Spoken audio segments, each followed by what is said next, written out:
Para mim isso é que é o 25 de Abril. É a descoberta que nós somos milhares. A Revolução. Democracia, liberdade, direitos humanos. A salvação da justiça no mundo. Ela não me dizia para eu não dizer o que eu quisesse dizer, mas eu não falo tão alto. O dia da alegria. Para mim é muito simples, a mim basta uma palavra: liberdade.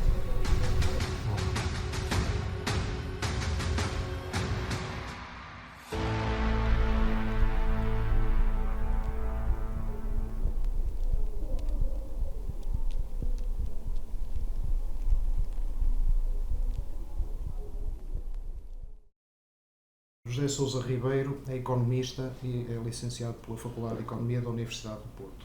É editor e diretor das edições Afrontamento, às quais se encontra ligado desde 1971. As edições Afrontamento foram formalmente fundadas no final da década de 60, mas as suas origens remontam a 1963, quando foi lançada uma coleção intitulada Afrontamento, uma coleção de antologias que tinha o lema de Emmanuel Mounier, que dizia: quando a desordem se torna ordem, uma atitude se impõe, afrontamento. E este foi o lema da editora e que continua até hoje.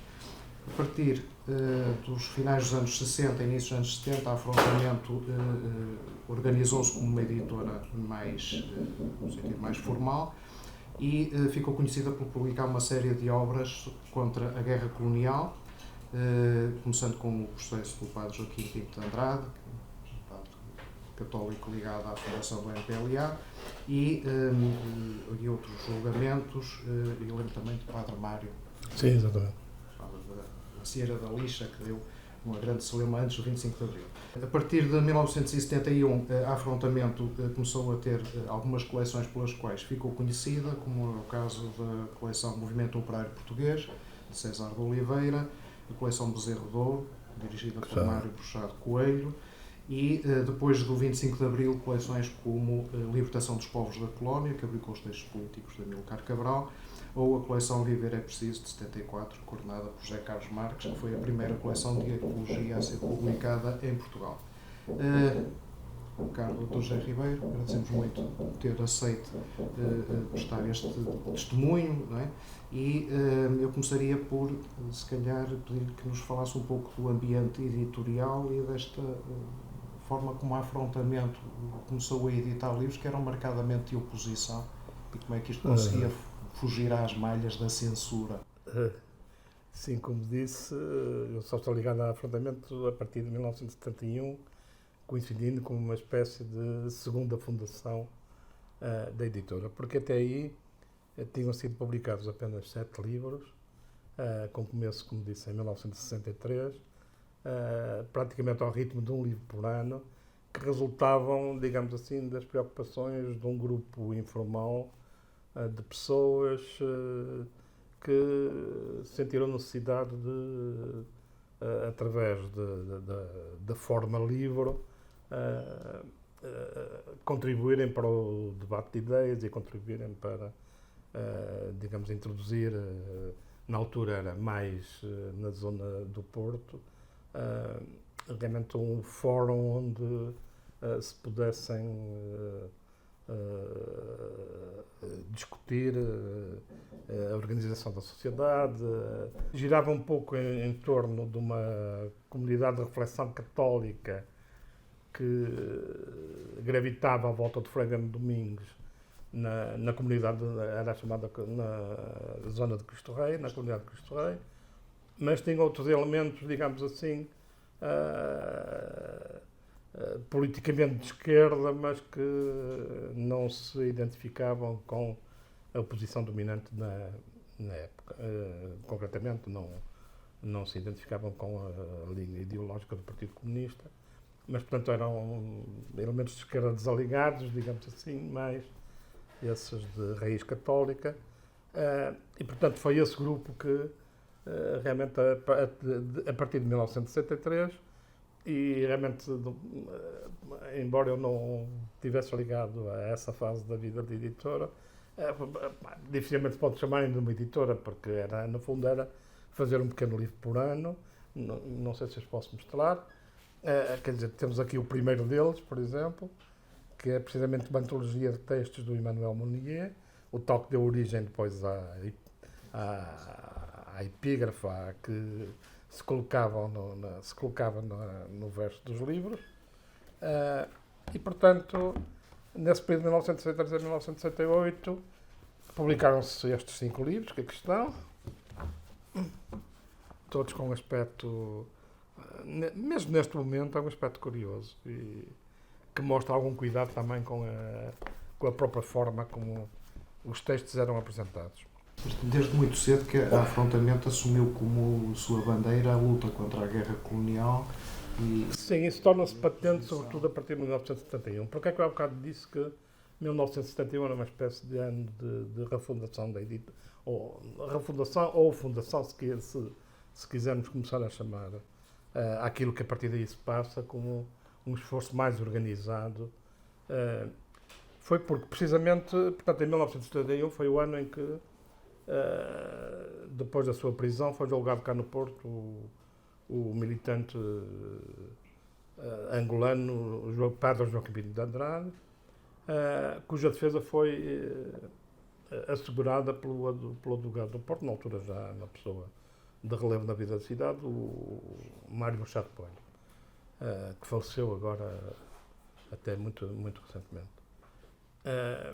O Mário Machado Coelho era uma pessoa muito aguerrida e lembrou-se, juntamente com pessoas com quem ele se relacionava, de que o julgamento do padre Joaquim Pinto de Andrade era uma ocasião que podia ser aproveitada para, digamos assim, estabelecer um primeiro marco visível do que se passava ao nível neste caso da Angola, portanto, o que era, digamos assim, a oposição ao regime colonial em Angola, porque, sendo um julgamento, portanto, as peças do processo eram peças por definição públicas e, portanto, digamos assim, poderiam ser publicitadas, ou seja, poderiam extravasar o âmbito do tribunal sem aparentes riscos para quem... E, portanto, teve a ideia de publicar um livro pura e simplesmente com as peças de processo. Esse livro chamou-se Em Defesa de Joaquim Pinto de Andrade e realmente nos círculos da oposição, não só do Porto, mas depois de todo o país, teve um êxito tal que se esgotou rapidamente uma edição de 20 mil exemplares, porque realmente o livro depois, na altura não havia nenhuma organização, realmente não havia uma organização editorial, digamos assim, o livro foi feito, contratou-se uma gráfica, e na altura já estava cá no Porto também uma pessoa que vai ter um... Desculpa, vocês ainda não tinham uma gráfica própria? Não tínhamos gráfica, não. Nem distribuidora? Não tínhamos gráfica nem distribuidora. E esse livro, inicialmente, nem sequer foi distribuído nas livrarias, foi todo vendido militantemente, digamos. Quer dizer, pessoas levavam 50, 100 livros e depois, quer dizer, algum dinheiro se perdia nisso, mas a verdade é que realmente o objetivo principal, que era, digamos assim, espalhar, digamos assim, o conteúdo do livro, conseguiu-se. E foi aí que surgiu a ideia de que uma editora de livros podia ser um instrumento, digamos, na altura pensou ainda não utilizado, de luta política e de afirmação de ideias contrárias. Contrariamente à imprensa periódica, não havia censura prévia de livros. Ou seja, a censura aos livros fazia-se a posteriori, ou seja, os livros podiam ser livremente editados, mas estavam sujeitos a depois serem objeto de sanções administrativas que se traduziam na sua apreensão e na sua proibição de circular. Devo dizer que nunca se soube muito bem quem é que porque isto não passava por nenhum juiz, não passava, quer dizer, era uma decisão meramente administrativa e isso viemos a percebê-lo realmente depois, ao longo dos anos subsequentes. Portanto, a partir daí, e foi essa a coleção Bezerro de Ouro, do que o professor falou na introdução, resulta daí. Portanto, na altura, aquele livro foi editado como se fosse uma peça única, mas realmente o grupo de pessoas que tinha organizado a edição, de que o Mário Machado Coelho era, digamos assim, a figura principal, depois foi agregando outras pessoas, sobretudo que gravitavam em volta da cooperativa Confronto, que era uma cooperativa de objeto cultural, digamos assim, que tinha a sua sede em meio da rua de Santo António, na altura, chamava-se assim a rua, atual 31 de Janeiro, e portanto era uma... as pessoas, depois que vão compor o grupo de afrontamento, a partir de 1971, gravitavam sobretudo em volta do Partido Confronto. Como é que um economista se torna editor? Na verdade, eu... quer dizer, aí cruzam-se aspectos da minha vida pessoal, digamos assim. Quer dizer, na altura, em 71, tinha 21 anos, mas tinha... também gravitava, eu tinha passado a gravitar também era uma das pessoas que frequentava o Partido Confronto e assumia algumas funções lá, cada vez que havia colóquias, ou havia... Mas, portanto, ainda não era licenciado, ainda era estudante? Não, era estudante ainda. Era estudante porque, a partir de 71, eu tinha começado a deixar algumas cadeiras para trás para poder ir continuando a pedir o adiamento da tropa. Mas, tinha-me, entretanto, casado, já, e precisava de algum... E pronto, e quando isto se tornou, digamos assim, era necessário dar algum caráter organizativo a esta questão. Realmente esse grupo de pessoas mais eu era um jovem na altura, quer dizer, embora nenhum deles fosse, mas era de uma geração anterior à minha, tinham mais 9, 10 anos do que eu. Portanto, convidaram-me para... E eu comecei, digamos assim, a fazer algum trabalho administrativo lá e foi aí que... Pronto, e rapidamente ganhei gosto, pronto, já gostava de ler, gostava de livros, pronto, é aquilo normal. E, portanto, comecei eu próprio a desenvolver e a organizar a parte administrativa da editora e depois também a parte da produção. Na altura estamos a falar de, apesar de tudo, publicavam-se 5, 6 livros. Começaram a publicar 5, 6 livros por ano, não. Mas essa coleção resultou disso, digamos assim. Temos aqui, realmente, há aqui um furo, que é vamos publicar, cada vez que haja um processo político, vamos para publicar as peças públicas. Sobretudo as coisas que tinham a ver com as questões coloniais. Publicámos, por exemplo, um processo de uma série de militantes angolanos que estavam presos no Tarrafal e que foram também julgados, um livro que se chama Angolanos no Tarrafal, mas também outros processos políticos, como, sei lá, o dos sindicatos de metalúrgicos de Aveiro, por exemplo, e depois o do Padre Mário, não é? Que é um processo um bocado bizarro. Pronto, o Padre Mário era um agitador, digamos assim, nas suas homilias e foi, quer dizer, perseguido realmente pela polícia de muito perto e até que às tantas foi preso e organizou-se um julgamento precisamente já em 1974, nos primeiros meses de 1974. Foi. E é um processo engraçado porque nós, quer dizer, esse grupo de pessoas organizou, onde havia vários jornalistas, digamos, ou havia vários simpatizantes de editora, também jornalistas, e organizou-se uma pool de 9 jornalistas, se não estou em erro, dos quais estavam pessoas bastante conhecidas aqui no Porto, como o Manuel António Pina, o José Gomes Bandeira, por exemplo, o Luís Humberto Marcos, o José Soares Martins, que era o diretor da Voz Portucalense e que era uma pessoa fundamental. Nessa altura ainda estava em Moçambique ou já? Não, já estava cá. Quer dizer, o José Soares Martins estava cá, precisamente desde Salvo 71, e ele teve um papel já importante na publicação do Em Defesa de Joaquim Pinto de Andrade. Porquê? Porque ele tinha experiência gráfica e, como tinha sido diretor do Diário de Moçambique, e portanto tinha gosto também nas questões, estava ligado também à Voz Portucalense, como eu disse.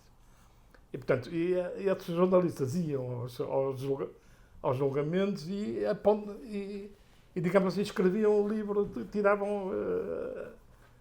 transcreviam tudo o que se passava no julgamento, também tinham prática desse tipo de... E, portanto, mal o julgamento acabou, 5 ou 6 dias depois nós conseguimos ter o livro cá publicado. Foi um tour de força incrível. Depois eram apreendidos. Mas nessa altura fizemos uma primeira edição de 10 mil exemplares também, que se esgotou esgotou-se rapidissimamente.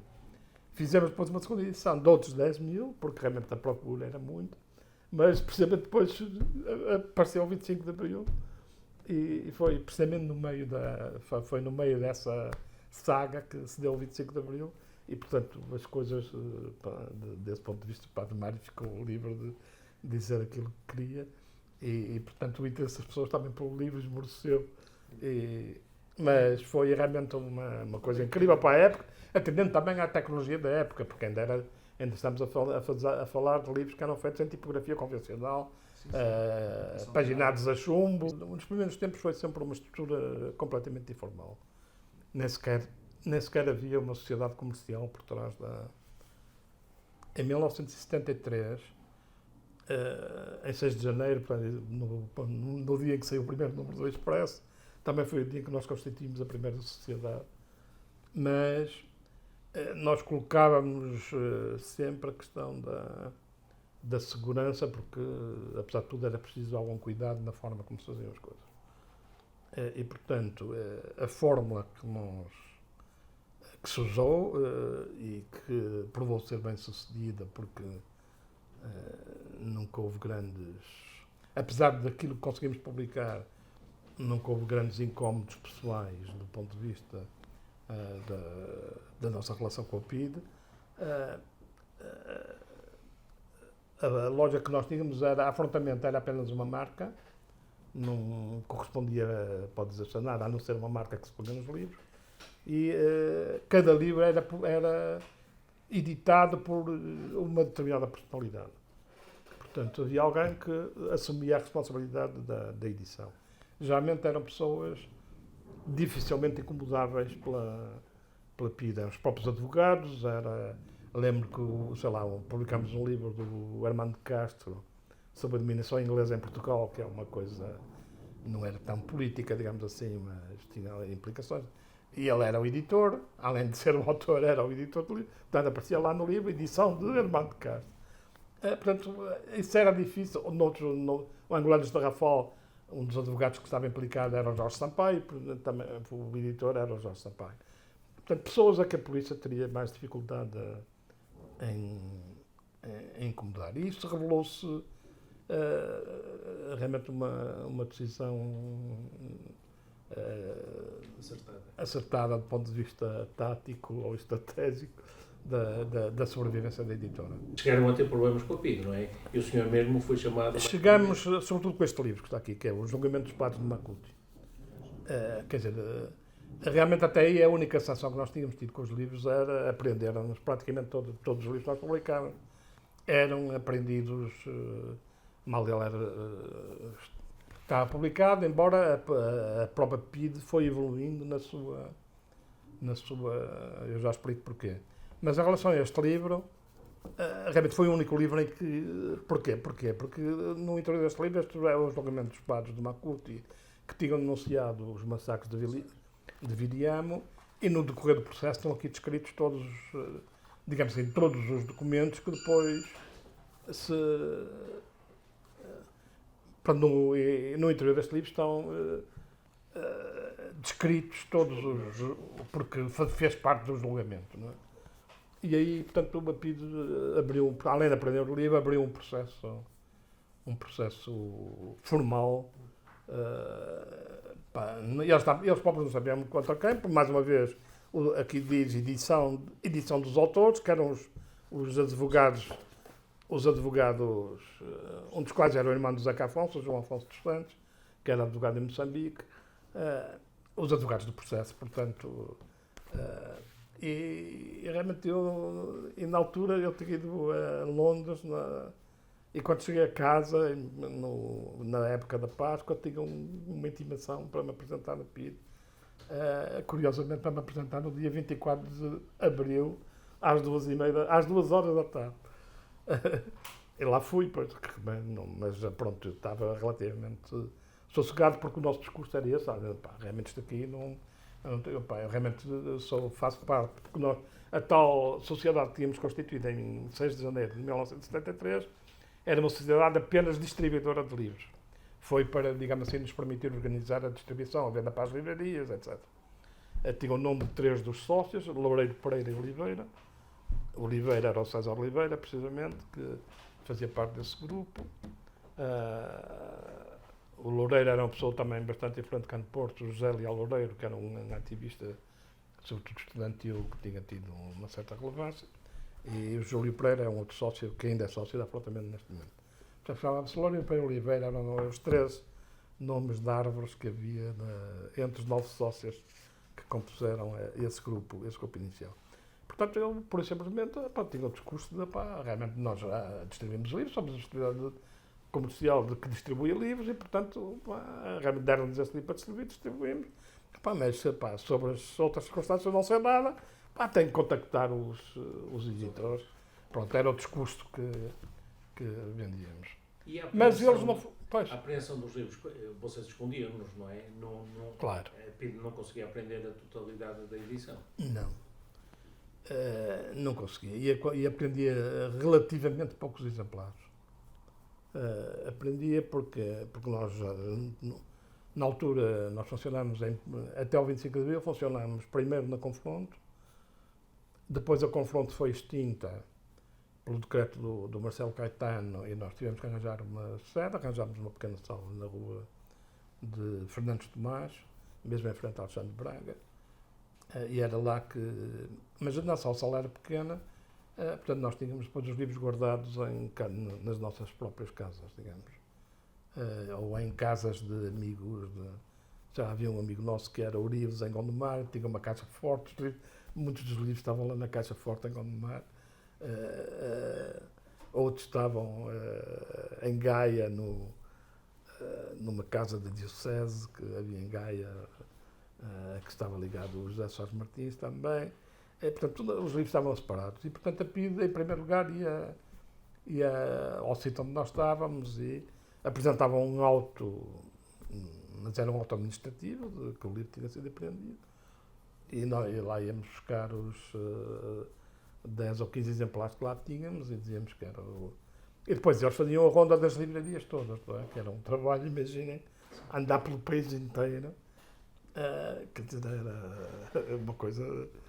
Mas aí é realmente a parte engraçada, curiosa, que o professor há bocado referiu, é que havia uma grande colaboração dos livreiros, fossem de direita ou de esquerda, que nós nem conhecíamos as ideias políticas deles, mas invariavelmente eles já sabiam que o livro de Afrontamento, e eventualmente outros livros que eles tinham essa acessibilidade, só era para pôr um livro à vista e o resto era para guardar. Depois a polícia passava e então eles tinham já uma rede de clientes a quem telefonavam imediatamente: olha, este livro foi apreendido, eu tenho aqui um exemplar para si e tal.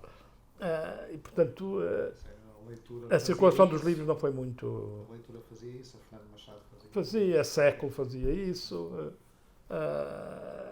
praticamente todos faziam, e mesmo livreiros que eram claramente de direita, como o Sousa e Almeida, por exemplo, que havia numa livraria que havia ali na rua da fábrica. Ele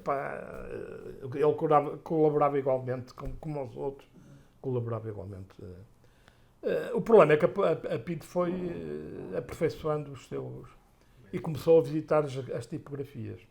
A partir, eu diria, de 73, talvez, fim de 72, 73, a PIDE começou a visitar as tipografias. E aí, uma vez, e lá vem o Padre Mário outra vez à Alice, nós tínhamos publicado um livro do Padre Mário chamado Maria de Nazaré, um dos discursos inflamados, que ele foi uma espécie de uma grande homilia transformada em livro sobre a Nossa Senhora de Fátima e tudo aquilo que na religiosidade popular ela representava. E o livro chamava-se Maria de Nazaré, e eles foram porque nós na altura não havia gráficas integrais, os livros eram impressos numa gráfica, realmente as tipografias confessionais geralmente não tinham acabamento de livros. E depois havia casas de acabamento, onde se dobravam as folhas, se cozia, se metia a capa, etc. E eles aprenderam a edição completa precisamente e eram 5.000 exemplares. Aprenderam, e nós aí precisamos de outras estratégias. Curiosamente, nós não deixámos de publicar o livro, porque na altura já havia gráficas a trabalhar em offset aqui no Porto, e pegámos num exemplar que tínhamos salvo e fomos, neste caso foi a Inova, que era uma gráfica mais avançada cá no Porto, e ele fotografou-nos o livro e fez uma edição offset, e a edição acabou por circular exatamente como a que foi aprendida, com um prejuízo, obviamente, que nesse caso é um prejuízo sério, claro. É isso que eu ia perguntar. Nessa altura vocês já tinham uma certa capacidade financeira para resistir a essas adversidades? Sim, havia alguma capacidade, sim. E devo dizer que na altura fazer um livro não era uma atividade muito cara, digamos. Os salários eram muito baixos das gráficas e realmente o papel estava barato, usavam-se papéis às vezes que eram bons até para a leitura, papéis menos utilizados noutras atividades e, portanto, tinham um preço baixo. Mas, de qualquer maneira, era um rombo significativo, assim como era, apesar de todos os livros apreendidos, porque, todo somado, ainda eram umas dezenas ou centenas de exemplares. Para além disso, havia uma outra atividade que era muito desorganizadora da boa ordem administrativa da editora, que era a apreensão dos livros nos Correios. Que uma coisa que nós só viemos a ter consciência um pouco mais tarde, ou seja, muitos dos livros que eram enviados da editora para as livrarias a PID tinha um elemento, aqui, por exemplo, na administração central dos Correios, na altura era no Largo 1º de Dezembro, tinha lá havia um elemento da PID que estava nos Correios para interceptar e, portanto, quando veio 25 de Abril, aí é que nós tivemos consciência da dimensão da coisa. Poucos dias depois estávamos a receber uma chamada do chefe dos Correios a dizer: venham cá, que estão aqui, está aqui um monte de pacotes, chegámos lá, era um monte de pacotes, uma coisa monumental, de livros que tinham sido retidos. E, portanto, depois com as consequências de nós a pedir dinheiro às livrarias para pagar, e as livrarias a dizer: mas eu não recebi os livros. Quer dizer, isso era muito chato. Curiosamente, nessa ida da PID às tipografias, a colaboração que nós tínhamos dos livreiros, tínhamos ainda majorada nas gráficas, onde realmente tínhamos relações de amizade até. E, quer dizer, quando nós entregávamos um original porque a vida de um livro numa gráfica na altura era muito mais longo do que atualmente. Atualmente o livro pode entrar numa gráfica e sair ao fim de 2 dias. De antes era preciso bater tudo a chumbo, as provas eram muito mais difíceis de rever, portanto um livro podia estar numa gráfica 2 ou 3 meses seguramente.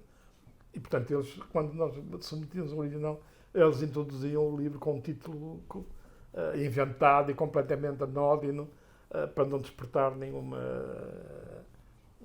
suspeita, e portanto também nos adaptamos a isso e pronto. Mas foi isso, em relação a este livro, foi isso que aconteceu. Pronto, eu lá fui à PID às 2 horas da tarde, curiosamente eles próprios não sabiam muito bem o que fazer com o assunto. A única coisa que me quiseram foi chatear-me, com certeza, porque mantiveram-me lá até às 5h30 da tarde, numa sala, sozinho, sem ninguém vir falar comigo. Eu entrei e disseram: você faz favor de esperar aqui. E eu esperei até às 5h30 da tarde. Às 5h30 da tarde lá apareceu um agente a fazer-me aquelas perguntas a que eu respondi da maneira que já disse. E mandaram-me embora. Portanto, eu posso dizer que no dia seguinte, foi 25 de Abril, e eu fui, penso eu, a última pessoa a ser atendida na delegação da PID cá do Porto. É isso, digamos, é a anedota Só uma última pergunta que eu estava... em que contexto é que surge a coleção Viver é Preciso? A coleção Viver é Preciso surge da iniciativa de um dos nossos membros. Curiosamente, acho que não é a única pessoa, porque há uma outra pessoa em Lisboa que entretanto se desligou, mas é o José Carlos Marques. Portanto, ele já, digamos assim, estava na altura imigrado em Paris, regressa também nessa altura, mas já quando estava em Paris nos tinha submetido um primeiro original e se tinha proposto como para dirigir uma coleção na área da ecologia, que foi precisamente a coleção Viver é Preciso. Portanto, a coleção foi gizada ainda antes do 25 de Abril, embora o primeiro livro, aquele que eu há bocado mostrei sobre a agricultura biológica, sai em outubro, penso eu que outubro de 74. Que é a primeira coleção ecológica. É a primeira coleção de ecologia cá em Portugal, Ali sim. é uma dimensão de uma ecologia Sim, política e não. exatamente. E é uma coleção que foi, depois ele, publicamos ainda uns 10 ou 12 números. Depois ele também foi, entretanto, foi para o Brasil durante um tempo e animou outras, começou a animar outras. E a coleção ficou um pouco, mas realmente entre 74 e 76 ou 77 foi uma coleção bastante ativa e ele continua ainda como, e é, digamos, dizia eu, porque o José Carlos Marques é um elemento do primeiro grupo de afrontamento, do 63. E ele, portanto, ainda está. Aliás, ele é aqui vizinho, capa aberta aqui, 4 casas acima. Portanto, ainda de vez em quando ainda vem cá, ainda acompanha, ainda faz parte ainda é sócio da editora. Lembra-se bem do dia 25 na afrontamento? Ou não estava a trabalhar nesse dia?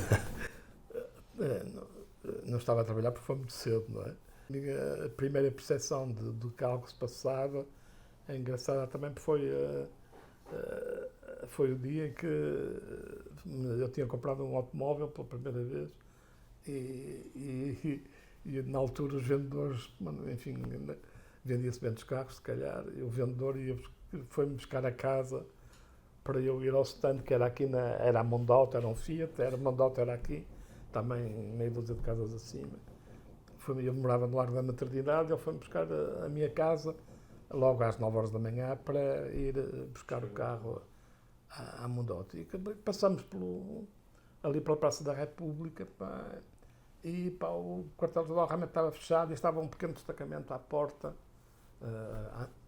E eu comentei com ele, isto é engraçado, isto aqui está...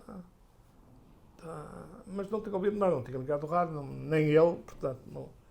Quando chegámos à Mondauto já estava o pessoal toda polvorosa, porque tudo já à volta do rádio, portanto o meu contacto com o 25 de Abril foi primeiro a estranheza, ao passar pelo quartel-general alguma coisa estava diferente, depois quando cheguei aqui, pronto, mas nessa altura, nesse dia acho que não fui à editora sequer, depois daí fui para casa buscar a minha mulher e fomos para a Baixa e andámos na Baixa a acompanhar os acontecimentos. Mas, portanto, é um dia também que eu não esqueço, porque é esse trajeto de casa até aqui em cima.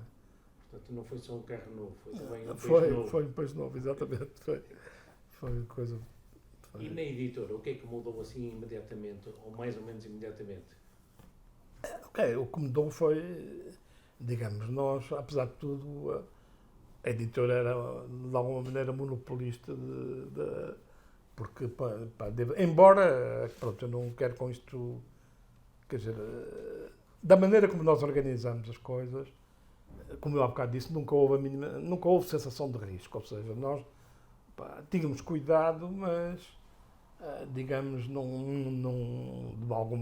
forma alguma considerávamos isto ao nível de outros militantes que arriscavam realmente, arriscavam a sua vida, nunca houve esse sentimento de que era uma atividade muito arriscada, tínhamos cuidado, mas, digamos, aproveitávamos certas lacunas na lei, digamos assim, e a própria PIDE, às vezes não sabia a sensação que eu fiquei com este episódio do Padre Maga, que eles próprios não sabiam muito bem como lidar com a questão do livro. E, portanto, nunca houve a sensação de perigo, a não ser em momentos muito especiais, por exemplo, quando foi essa apreensão do livro, nós tentamos ainda conseguir sacar os livros, e, portanto, aí houve um certo movimento mais ousado, digamos, mas, de resto, esta estratégia provou-se que era bastante cómoda, digamos assim, e permitiu-nos publicar coisas como, sei lá, o relatório, está ali a capa da reedição que fizemos há pouco tempo, da Comissão dos Preços, dos documentos da Comissão de Socorro aos Presos Políticos, por exemplo, que foi publicado em 72, por exemplo. É uma coisa surpreendente. Pois, portanto, quer dizer, nós fazíamos coisas que eram, do ponto de vista de circulação da informação, eram muito, apesar de tudo, eram claramente de oposição e claramente contra o regime. Mas nunca tivemos essa sensação de agora, a partir de 25 de Abril, realmente os editores todos, quer dizer, ficaram livres de editar, digamos, aquilo que de antes nos vinha a ter às mãos por... Mas, enfim, durante um ano e meio, 2 anos, nós estivemos bastante ocupados a publicar muitas coisas que tinham circulado clandestinamente, sei lá, os 7 cadernos sobre a guerra colonial, os cadernos necessários que tinham circulado também cá, os programas dos 3 movimentos de libertação de Angola, textos do Samora Machel e do Amílcar Cabral, que há bocado referiu. Portanto, houve uma série de livros, os cadernos de circunstância também, que era uma polícia clandestina, que tinham circulado, sobretudo, a partir de Paris, do grupo do Manuel Vila Verde Cabral e outros. Portanto, houve muitos livros que nós tivemos que fazer, ou que rapidamente fizemos, e nesse período até, digamos, até o fim de 1975, não tivemos nenhuma questão existencial de agora o que é que nós vamos fazer, não é? Depois disso foi preciso realmente essa reflexão e realmente começamos um pouco naturalmente a ganhar uma feição de editora importante no campo das ciências sociais e humanas. Viramos um pouco para a produção universitária, onde começou a haver produção de qualidade, quer dizer, pouco a pouco as coisas foram acelerando e realmente neste momento, quer dizer, nós sempre nos definimos como editora generalista, digamos, não há campo nenhum onde nós digamos, não, isto não publicamos, desde que sejam algo que tenha significado pode ser até para um grupo restrito de pessoas, um nicho nós não pomos de lado mas sem dúvida que o que marca neste momento mais a editora são as ciências sociais e humanas. E essa vertente inicial dupla, católica por um lado e da oposição por outra, ou da esquerda por outra, mantém-se ou não? Não, agora não diria que depois abateu, realmente isso foi-se esbatendo. Manteve-se até 74, 75, sim. Também tivemos uma coleção onde o debate ideológico era mais visível, que era uma coleção chamada O Saco de Lacraus, onde publicámos alguns textos e aí nota-se que realmente havia uma facção digamos assim, marxista, não centralista, digamos assim. Publicamos o texto de Alexandra Kollontai, por exemplo, foi o primeiro livro, que é um texto muito importante sobre o debate ideológico na Rússia pós-revolução. Publicamos um livro fundamental, que é a Revolução Bolchevique, do Eduard Alatkar, que realmente digamos assim, um estudo mais completo sobre a Revolução Russa. Publicamos os 3 primeiros volumes, depois aquilo era uma obra monumental, já não tivemos. Mas, portanto, também, pronto, digamos que... mas depois, digamos assim, embora estivesse presente, digamos assim, essa dupla filiação, ela não se tornou muito patente. Digamos, cada uma delas tinha a liberdade para propor as suas... aquilo que queria publicar e portanto, mantivemos, embora isso ainda seja, depois viemos a editar coisas da Maria Lourdes Pitacilo, por exemplo, que era um pouco, vinha desse ramo mais ligado à filiação do catolicismo progressista, digamos assim. Não. Uma última pergunta, se dispusesse apenas de uma frase, como é que definiria o 25 de Abril para si? O mais importante do 25 de Abril é a liberdade. Não há, quer dizer, quem viveu os tempos do antigamente, realmente neste momento não faz ideia do que era até a vida cotidiana do que se passava. Eu lembro de estar a conversar com amigos meus na rua, 2 ou 3 pessoas, e a vida polícia incomodar-nos porque não podemos estar ali a falar. Quer dizer, é uma coisa que neste momento quer dizer, ninguém imagina. Portanto, o valor da liberdade é o essencial. É claro que a liberdade também não vale muito se depois não vierem os outros, que é uma vida digna para todas as pessoas, e acho que isso é o que ainda faltará cumprir. Muito obrigado. Muito obrigado. Tá.